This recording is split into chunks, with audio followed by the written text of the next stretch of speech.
Okay, we're going to take it slow and easy. It may take 2 or 3 times longer to read a scientific passage than a regular non-technical passage of the same length. Now, if you're reading at home, you might have other options open to you, but try and relax and make your reading experience as pleasant as possible.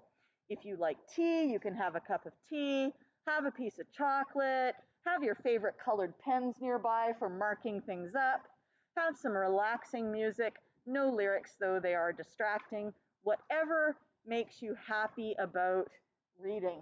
And if you have not yet encountered lo-fi study music, it's actually really, really good for studying because it's a non-distracting music, but it kind of keeps your brain going. Have a quiet environment. But if you find your brain is sliding over a passage, let's say, you know how sometimes you read something 3 times and you're like, I read it 3 times, I have no idea what it said. At that point, feel free to read it out loud because you'll actually, hear yourself, and maybe that will turn your brain into like listening mode. Also, if you find your brain is like going, oh, I'm not getting it anymore, then have a brain break, okay? Go outside for a minute, do a stretch. Cross-body motion is an excellent one. Cross-body motion is where you take some part of your body that's on the left of your body. Here, this is your left, right? Okay, so you're left of your body, and you touch it to the right side of your body. And then you take something from the left side of your body, and you touch it to the right side of your body. And you can do that in behind, you can do it in front. And the reason that you're doing this, you can touch your toes, things like that. You can touch behind you. The reason that you're doing across the body is that your brain has how many hemispheres? 2 hemispheres. And by connecting the right side of your body to the left side of your body, you're actually helping build pathways between the 2 hemispheres and helping those 2 sides of the brain to work together. Okay, so if you need a little brain break, stretching's great, but cross-body motion can also be good. So I'll often just stand up and be like, you could even do the Macarena, right? If you wanted to. Do you guys even know what the Macarena is?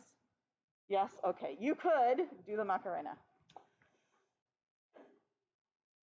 Highlight or underline as you go. There are highlighters, of course, at the back of the class if you want to borrow. Use the margins to jot down important points, define words, or summarize for yourself. If you are reading a textbook, not that you will have a textbook in this class because they won't buy them for us anymore. If you're not allowed to write in it, you can use sticky notes and stick them in there. Now, as we go through this particular reading passage, you will find some instant practice questions, and you'll find some quick questions, and those are in the boxes. And you're going to actually answer those as you go through. So let's say we get to here and we have these questions in the boxes. You can just write right in the box. Okay? So what you're going to be doing is you are going to be doing pages 46 to 47. Read through. You're going to answer the questions in the boxes. And then, you know how you did those vocabulary words?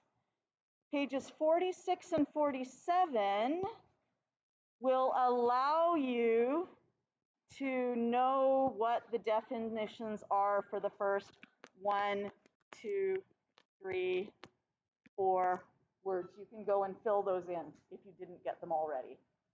Okay? If you're finished and you're waiting and you're bored, you can either work on some of the stuff in the enriched booklet, or you can work ahead and do pages 48 to 52, which will be homework at some point later on this week. So you can get ahead and maybe not have homework later. Okay? Then we're going to go over some of last week's homework, and we're not going to get to this because we're going to have that. And then finally, your homework is to finish whatever you didn't finish in class today and to study for the quiz tomorrow. Do you guys know what tomorrow's quiz looks like? Yes? Would anyone like to see what tomorrow's quiz looked like? Yeah? Okay. Literally, it will be exactly like, I think it's like page 1.2a.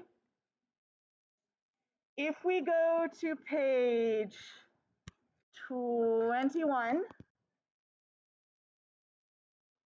the quiz will look just like this, but perhaps with different thingamies. Yes? If you do the enriched quiz will look like that. You don't have to put them in any particular order, but you need to have the same 6 that are on the page that has the actual ones in it. So you could say, what might another quiz look like? Oh, it could look like that one. The ones you did on page 23, that could be your quiz. And then finally, got some more practice. So page 24, you can practice with that. You can make your own little table if you want to. Okay, so that's what we're up to today. So you guys are going to be working on 46 and 47 while I come around and check last day's homework, which I'll write up here.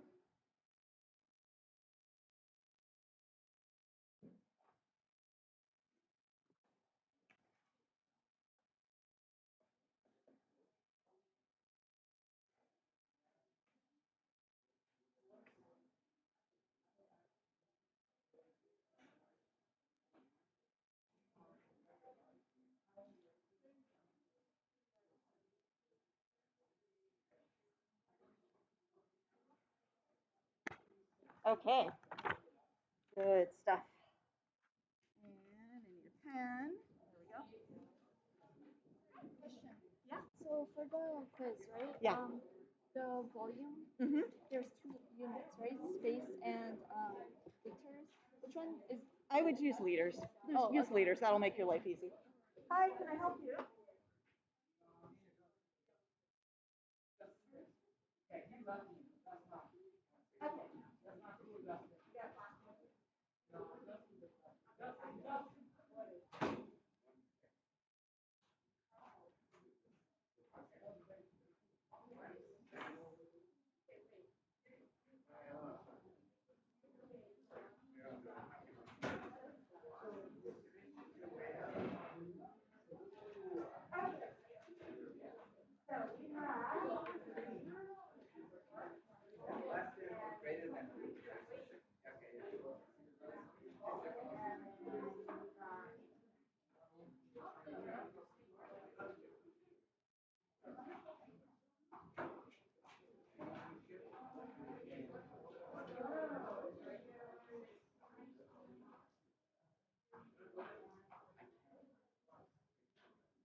I might do you one better. I need to fix my pen. I'm getting real graphic. Oh, this might not work for the pen. It's like a strip tape thing. Oh.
Yeah, yeah. Well, if you're finished 46 and 47, feel free to go ahead through 48 through 52. That'll be homework later this week, so you don't like have homework on the day when, if you've been working on this, or there's the enriched booklet if you want to work on that. Okay.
I haven't.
Today's homework is 46% and study for the quiz. Okay, who have I missed? Nope, I got you there, so I'll give you like a second for now. All right. Okay, friends, we are going to very quickly go to Teams, and I'm going to show you, in case you don't know,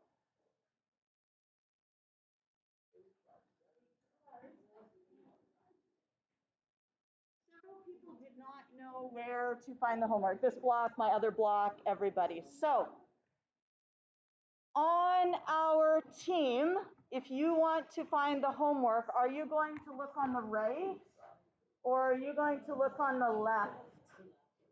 You're going to look on the left and you'll see a channel.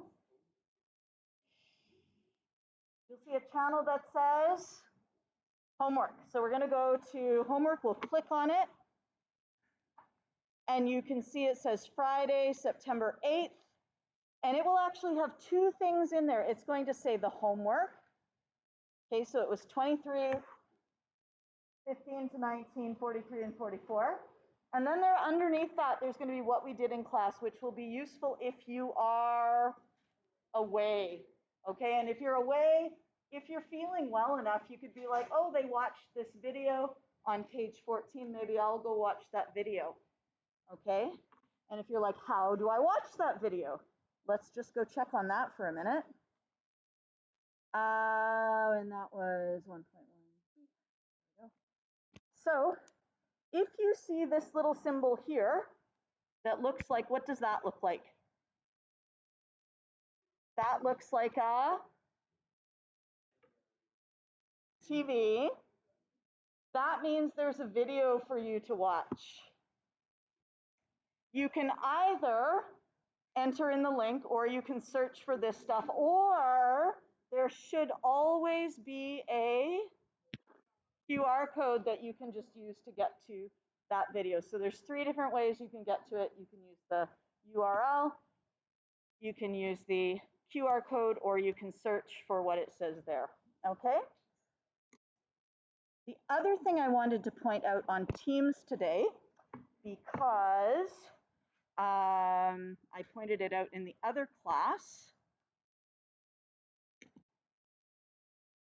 So our study technique of the day today is drawing. Drawing is the fastest and most effective way to learn. Let's see what this study says about it.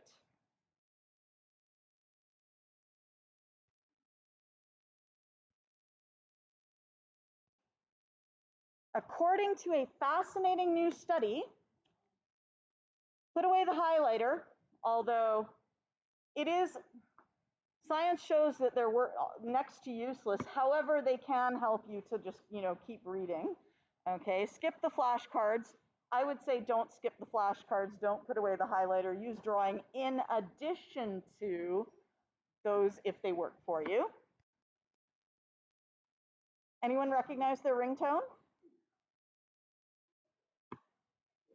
Is it Alex? Is John? John, is that your phone? Go turn it to silent. Go turn it to silent. Okay. All right. Back to this, we have a Canadian research team, and they got a group of volunteers to memorize a list of words and definitions. Half of the people were instructed to write them down repeatedly. The other half were told to draw them in order to memorize. Hands down, the doodlers did the best. It didn't matter if the participants had any artistic ability, which is good because I have none. You've seen my pictures.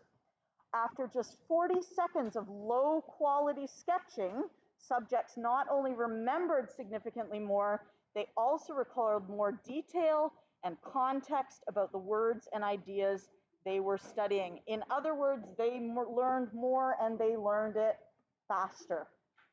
Okay? One of the things is that your brain has many different types of neurons, nerve cells. It's got writing neurons, it has drawing neurons, it has sight neurons, it has motion neurons. The more you can engage different parts of your brain, the easier it is to access those memories because they're stored in many different places. And drawing activates the motion neurons, it activates the visual neurons, and it activates the visual neurons as well. Okay, so it's activating a lot of different parts of your brain at the same time. So don't be shy about doing drawings because it will help you to remember them. We're going to close this up because we don't want that. Okay, and we're going to close that up because we're done with that now. And I wanted to go to page 21 because I wanted to show you one thing on page 2121.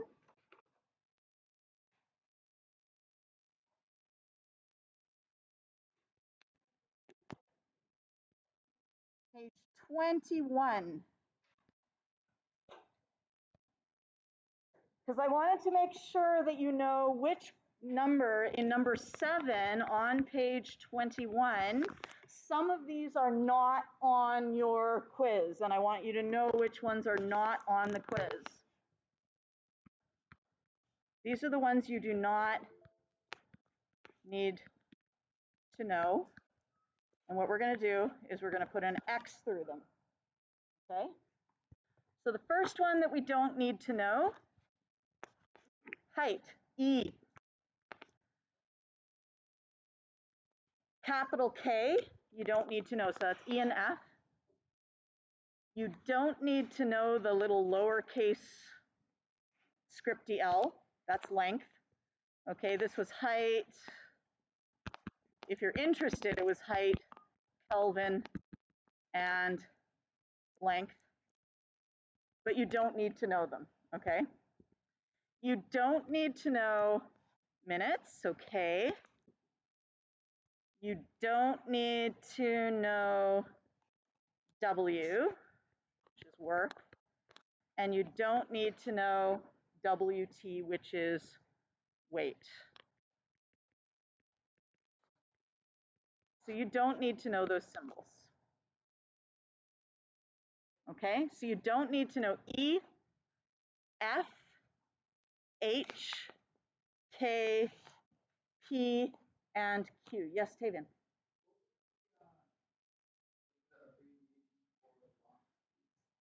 For which one? Watts. Capital W. Yeah. All right. And we already went over what the quiz is going to look like, right? The enriched quiz will look like this.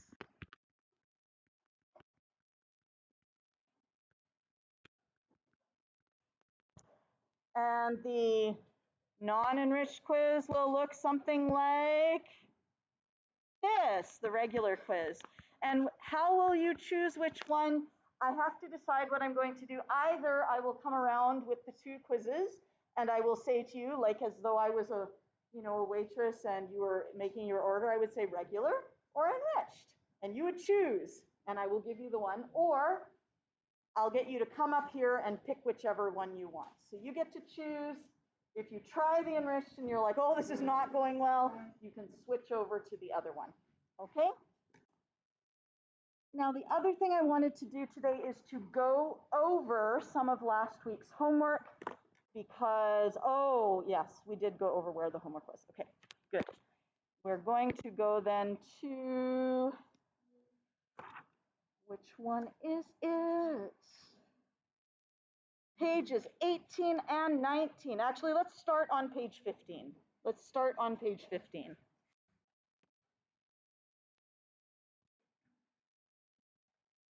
And I would like you to tell the people next to you, what is the difference between weight and mass? Have a little chat about that with the people next to you. What is the difference between weight and mass?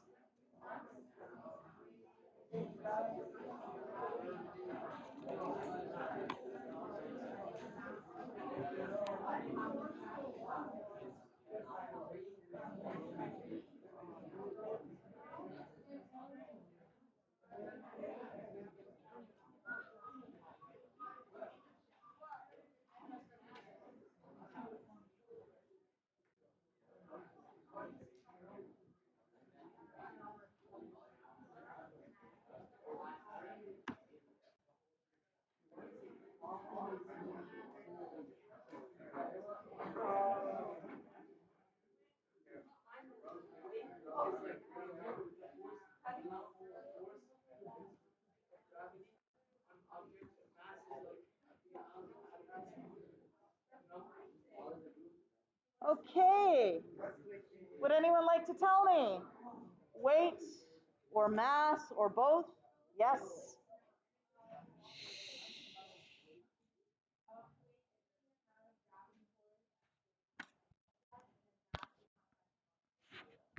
Yes, so the weight is the force of gravity on an object.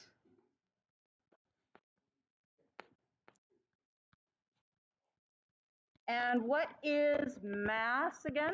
Sorry. Yeah, how much matter is in an object?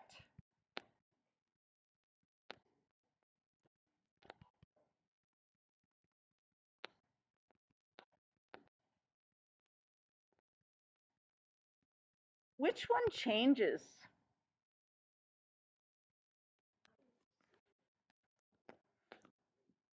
Why did I put a question mark there? There we go. Which one changes depending on where you are? Weight can change depending on gravity.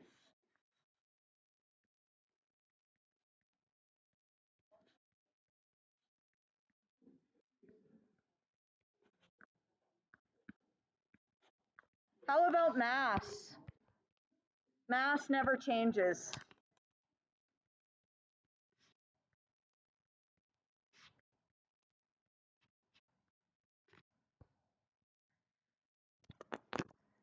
Now, again, I'd like you to chat with your neighbors and decide what is the unit for weight and what is the unit for mass.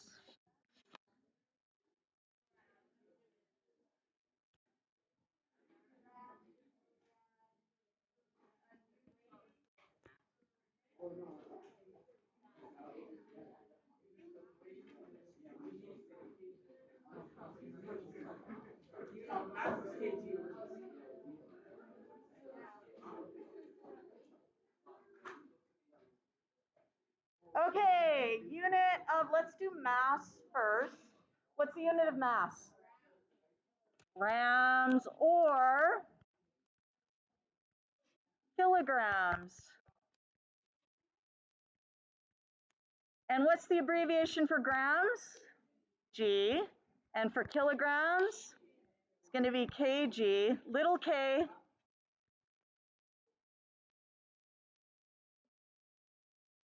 Now, how about the unit for weight? That is the Newton, and that's because weight is the force, and therefore the unit is the Newton, because it is the force of gravity.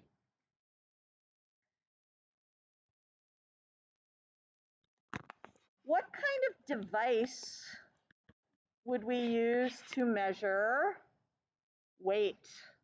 And what kind of device would we use to measure mass? Did I say gravity? What kind of device would measure weight? What kind of device would measure mass? Tell your partner.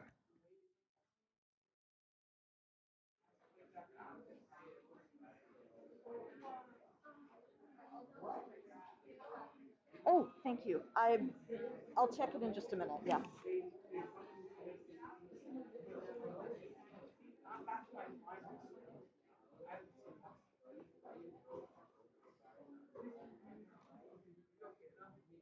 Okay, what measures weight? That is a spring scale. And what measures mass? Yes, a balance. Now, if you're bad at drawing, like I am, I'll show you how much you need to actually draw. Say for a balance, you could be like, okay, I need something on which to balance it. And I got something here and something here. And then hanging down from it, I've got like little strings, and then I've got a little pan on the thing. There we go. And maybe there's a base. Yay! Done. You do not need to be good at drawing to draw that.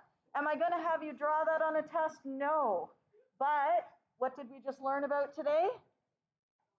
Drawing is a good way to remember things. So that's one of the reasons that I'm getting you to do it. Not because I need you to be able to draw a balance, but because it helps you remember. And for a spring scale,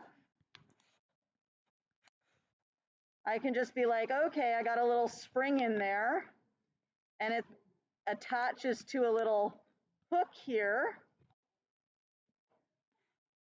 And then I can put whatever, I can attach whatever the hook is onto the hook.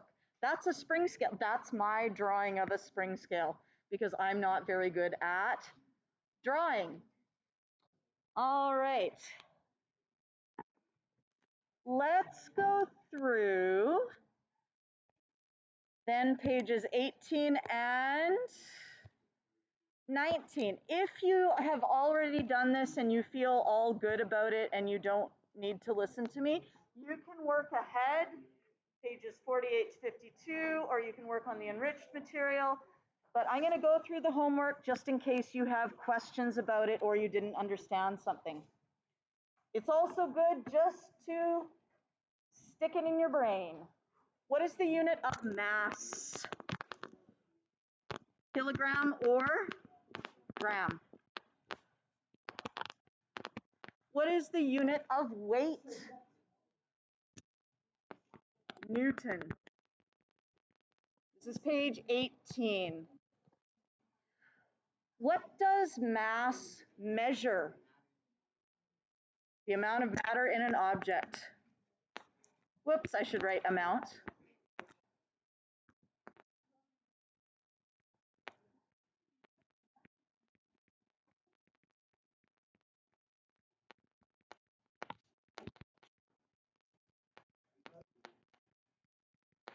What does weight measure? The force of gravity on an object.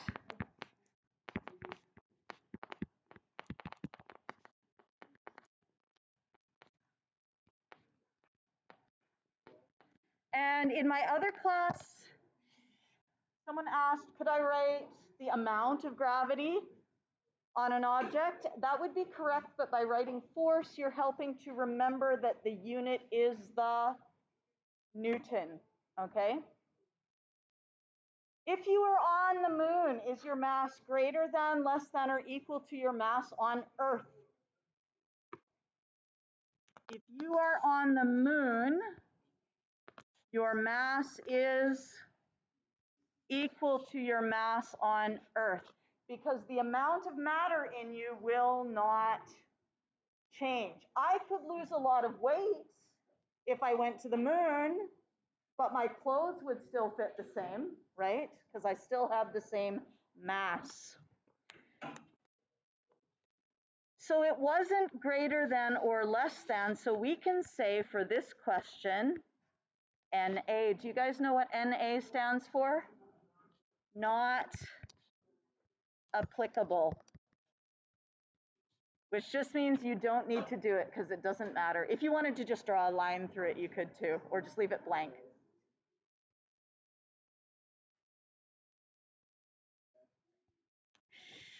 Your weight on the moon. Greater than, less than, or equal to weight on Earth. Definitely. Everyone? Weight on the moon is less than your weight on Earth. How many times less? 6 times less. And that's because the moon has 1/6 of the mass. It's got, if we wanted to write a because, we could say because the moon has less mass than the Earth.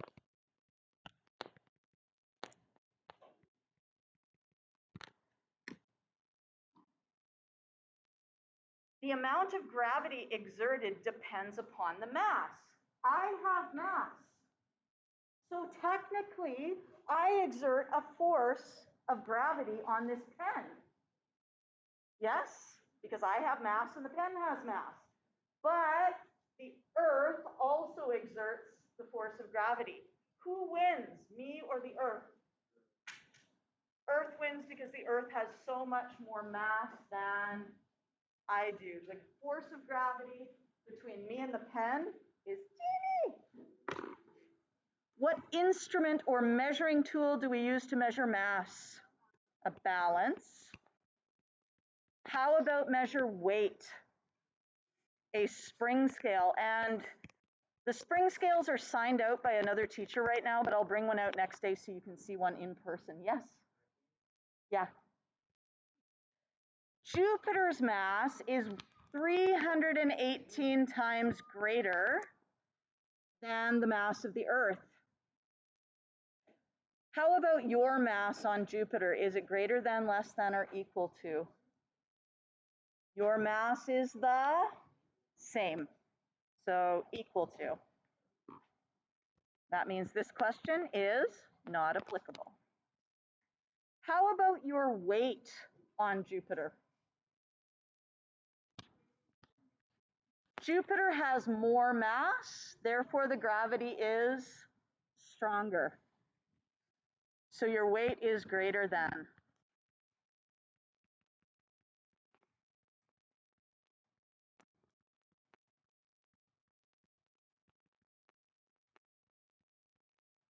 You guys know this symbol for therefore?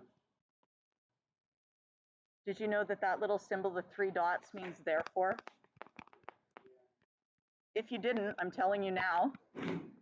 Jupiter has more mass than the Earth, therefore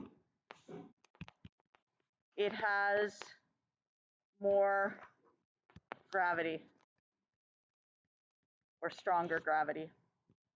How many times more gravity? 318 times. I'm not going to draw the spring scale again because it was hard enough for me the first time, but oh heck, why not? Here we go. Spring, hook, there we go. What does a spring scale measure? Weight, yes. And what unit would it measure? Newtons. What does a balance measure? Mass. And we're going to be learning how to use a balance probably, if not tomorrow, then Thursday. What unit would a balance measure in? Grams. Possibly kilograms if you had a really big one. Okay? And is that it? I think that's it. Oh, there's one at the bottom. Define mass. The amount of matter in an object. Yep. The people who actually answer me verbally, every time you do that, you are activating those verbal neurons. So if you actually answer verbally, you're going to remember it better.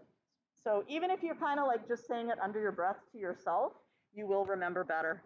The amount, mass is the amount of what? Everyone? Matter. In an object. What's weight? Yes. Force of gravity, yes, on an object.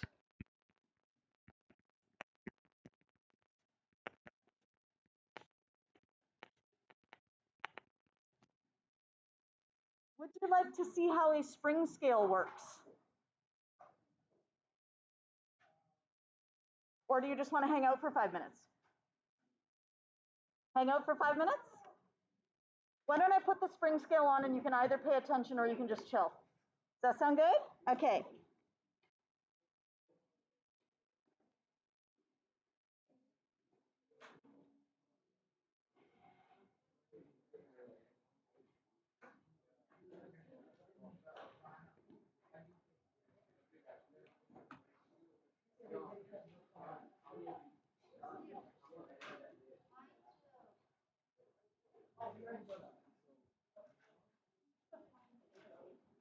Do you know what your homework is?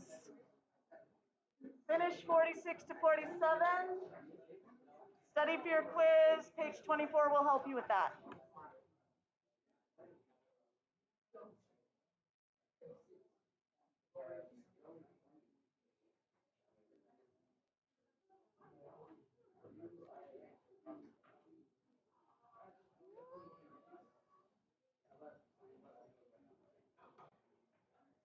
That's not what I wanted.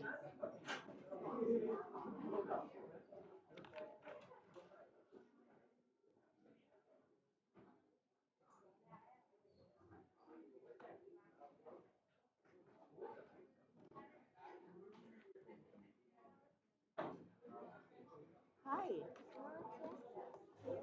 Yes. Not this one. Just like this. Yep. Like literally, I'll show you the quiz right now. Most scales nowadays are digital. They use electricity to determine how much something weighs. What I'm interested in is these old-style mechanical scales, sometimes called spring scales. No batteries required here. In this video, we'll take apart 2 of these scales to see how they work on the inside.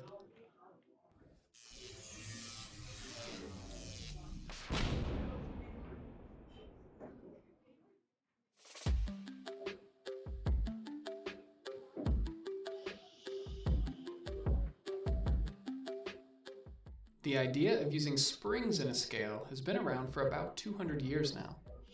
This one is called a floor scale, and this one is called a hanging scale. So let's spring right into the details here, and we'll start with the hanging scale. These are commonly used at the grocery store. The more weight, or the harder that you pull,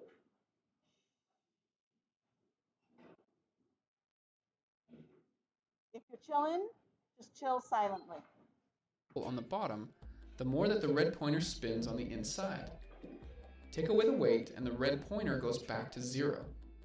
Let's take it apart and see what's on the inside. The first thing you'll notice are 2 large springs on the inside. They are hooked onto the top piece, which is bolted to the frame of the scale. In the center, we have the gear system. This piece is called the rack. Hidden inside of here is called the pinion gear. As the rack goes back and forth, the pinion gear spins too. The rack is bolted to the frame that the springs are on. So when the springs go down, the rack goes down too, which then spins the gear. There's another tiny spring here which pulls on the rack. This ensures that we have good contact with the pinion gear. The center of the gear goes out and pokes through the center of the dial so that we can attach the red pointer. Now as the scale is pulled down, the springs stretch, which moves the rack, turns the gear, turns the red pointer, which then shows how much the object weighs. Now it may happen that the red pointer starts to get off. It's not pointing directly at 0 when there's nothing on the scale. This might happen when you attach a basket to the scale. In this case, we need to calibrate the scale. That's the job of the calibration knob, also known as a zeroing screw. You can see that it goes all the way through and comes out the other side.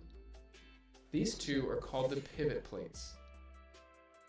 They both have a hole in the middle, which is where they attach. As you spin the calibration knob, it will push against the metal pivot plates. So as you turn the knob, the whole spring assembly will go up or down, which will just barely move the red pointer. Once it's right at 0, then you are ready to start weighing again. The reason that a scale like this works is because of something called Hooke's law.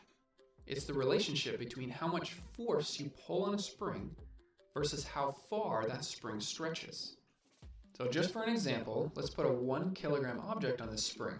It stretches 1 centimeter. Okay, now let's double the weight. Now it stretches 2 centimeters. For each extra kilogram, the spring stretches another centimeter. If you put it on a graph, then it's a straight line, or in other words, it's a linear relationship. This means it's predictable. We can now use the spring to determine the weight of an object. Figure out how far the spring stretches, which will then tell us the weight of the object. For this spring, the numbers are easy. 1 kilogram for every 1 centimeter. And I think we're just about out of time, so if you have not yet gotten your phone, make sure you don't leave without it. Quiz tomorrow.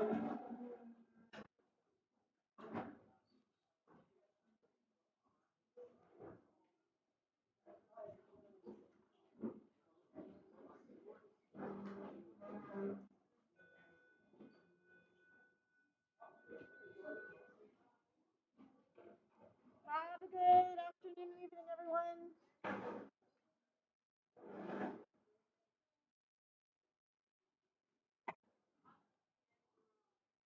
See you tomorrow.